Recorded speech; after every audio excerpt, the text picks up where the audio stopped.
ਅਸਲਾਮ ਅਲੈਕਮ ਜੀ।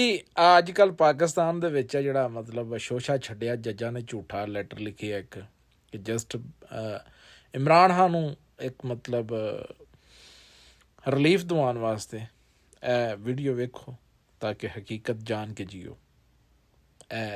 ਇਹਨਾਂ ਦੇ ਝੂਠੇ ਟਰਾਇਲ ਨੂੰ ਮਤਲਬ ਇਸ ਵੀਡੀਓ ਦੇ ਵਿੱਚ ਸਾਰਾ ਐਕਸਪੋਜ਼ ਕੀਤਾ ਗਿਆ। ਵੀਡੀਓ ਜ਼ਰੂਰ देखा जाए।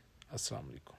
जजों पर दबाव की हकीकत क्या है? कहते हैं कि हम पर एजेंसियों का दबाव है, पर हमसे ना सबूत मांगो ना पूछगछ करो, बस हमारी बात मानो। क्या ही मंतक है 140 नंबर वालों की। अब हकीकत हम बताते हैं दबाव कैसा है। पाकिस्तान में सिर्फ एजेंसियां ही हैं जो इन काले कोट वाले काले किरदारों से टक्कर ले सकते हैं, क्योंकि ये काले भेड़िए सास के दबाव में आकर कौमी मुजरिम को पुट्टू सीयू बोलते हैं। बीवी के क्रश को एक ही दिन में 50 मुकदमों से भी बरी करते हैं और साथ ही हुक्म सुनाते हैं इनको आगे भी किसी जुर्म में ना पकड़ा जाए, क्योंकि मेरी बेगम को इन्हें देखे सुने बगैर नींद नहीं आती। इन पर ताजिक होकर और गोगी बट जैसे कब्जा माफिया का भी दबाव है, इसलिए पीसीओ फोन करने के बावजूद वो आजाद घूमती हैं, क्योंकि इन्होंने जज किए हुए हैं। इन पर अपने साथी जजों का दबाव है, इसलिए इनके खिलाफ जब भी रेफरेंस आता है ये कौम को एक नई ट्रक की बत्ती दिखा देते हैं। और इनकी बीवी मुलाजमा को मारे तो भी जमानत पर रिहा हो जाती है। इन पर बार कौंसलों का भी दबाव है, इसलिए वो चाहे हाई कोर्ट के शीशे तोड़े या अमलाक को आग लगाएं, इनको जमानत मिल जाती है। इन पर मलिक रियाज जैसों का भी दबाव है, इसलिए इसके हर केस से पहले एक नया शोशा आ जाता है। इन पर सियासी वाबस्तगी का भी दबाव है, इसीलिए 10 सेकंड फी केस की रफ्तार से ये 15 मिनट में 51 केसों में मुजरिम को जमानत दे देते हैं। इन पर रिश्वत जनी का भी दबाव है, इसलिए ये रियासत के 2200 अरब रुपए पर स्टे ऑर्डर दे देते हैं। इन पर अगर दबाव नहीं है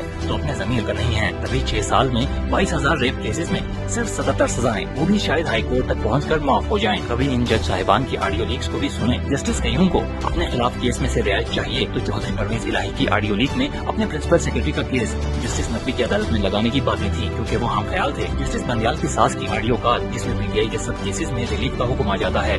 मोहसिन अख्तर क्यानी गैर कानूनी हाउसिंग सोसाइटी के 18% शेयर का मालिक है और शाहरुख जतोई किस कीमत पर रिहा हुआ, इसके लिए एजाजुल एहसन के असासे चेक कीजिए। अब इन जजों पर दबाव इतना डालें कि या तो ये मुंसिफ बने या जेल में बैठकर अकड़ बकड़ बम्बेबो करें। ये मुल्क तब तक तरक्की नहीं कर सकता जब तक अदलिया का फरसुदा निजाम और ये चोर नुमा जज ठीक नहीं होते।